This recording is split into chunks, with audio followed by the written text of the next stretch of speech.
হিভ এ লাভ পর্ব ৯৭। এই পর্বে দেখা যায় যে অর্ণা আদিত্যকে এখন অনেক বেশি চেনে। আদিত্য নিজে যে কিরকম সেটা আদিত্য নিজে যতটা না বোঝে, অর্ণা দূর থেকেও আদিত্যকে অনেক বেশি বুঝতে পারে। ছেলেটা এতটাই চাপা যে মনের সমস্ত কষ্ট, দুঃখ, অনুভূতিগুলোকে মনের মধ্যেই রেখে দেয়, কাউকে প্রকাশ করতে পারে না। নিজেকে কষ্ট করে ক্ষতবিক্ষত করে দেয়, তবু কাউকে জানায় না তার মনের দুঃখের কথাটা।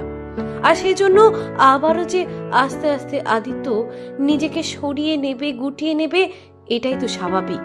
কারণ সে যে অর্ণাকে দেখলে নিজের কন্ট্রোল হারিয়ে ফেলে, তাই অর্ণা তার জীবনে চলে এলে সে আবারও তার প্রতিজ্ঞাটা রাখতে পারবে না।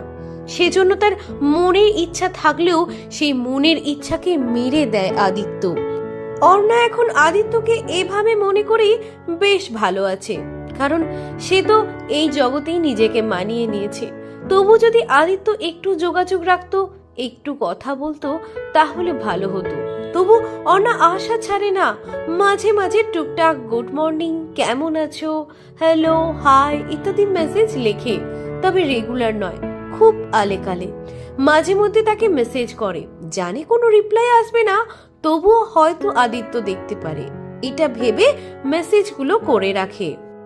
আদিত্য হোয়াটসঅ্যাপে রিড রিসিভ অফ করে রেখে সব মেসেজগুলোই সিন করে, কিন্তু অর্ণা সেটা বুঝতে পারে না। আসলে অর্ণা আদিত্যকে কোনো কিছুই শো অফ করাতে চায় না, তাই আদিত্য শুনলো কি না শুনলো সেটা অর্ণা জানতে চায় না। শুধু আদিত্য যদি শুনে এই আশায় সে টুকটাক মেসেজ লেখে। কখনো কখনো আদিত্য যখন অর্ণাকে মনে করতে করতে রাতের বেলা নেশাতুর অবস্থায় থাকতো, মাঝে মধ্যে ইমোশনাল হয়ে সেই মেসেজের কয়েকবার উত্তরও দিয়েছে। কয়েকটা কথার পরেই অর্ণার সঙ্গে আবারও চ্যাটস বন্ধ করে দিয়েছে। অর্ণা আদিত্যর সমস্ত কথা থেকে এটুকুই বুঝতে পেরেছে সে সব কিছুর জন্য নিজেকে খারাপ ছেলে, এটা অর্ণার কাছে প্রমাণ করতে চায়। অর্ণা তাকে বারে বারে যতই বলেছে আমি তোমাকে বিশ্বাস করি, ভালোবাসি, ততবারই আদিত্য তাকে বলতে চেয়েছে বিশ্বাস ভালো, কিন্তু অন্ধ বিশ্বাস ভালো না।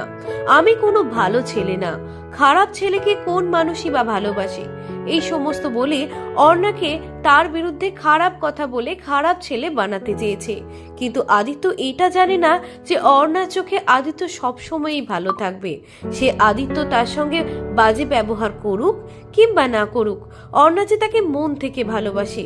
আর সত্যি কথা বলতে, মন থেকে যাকে একবার ভালোবাসা হয়ে যায় তাকে শতবারেও ভোলা যায় না, খারাপ ছেলে ভাবাই যায় না। তাই অর্ণা কখনোই আদিত্যকে খারাপ ছেলে ভাবতে পারে না।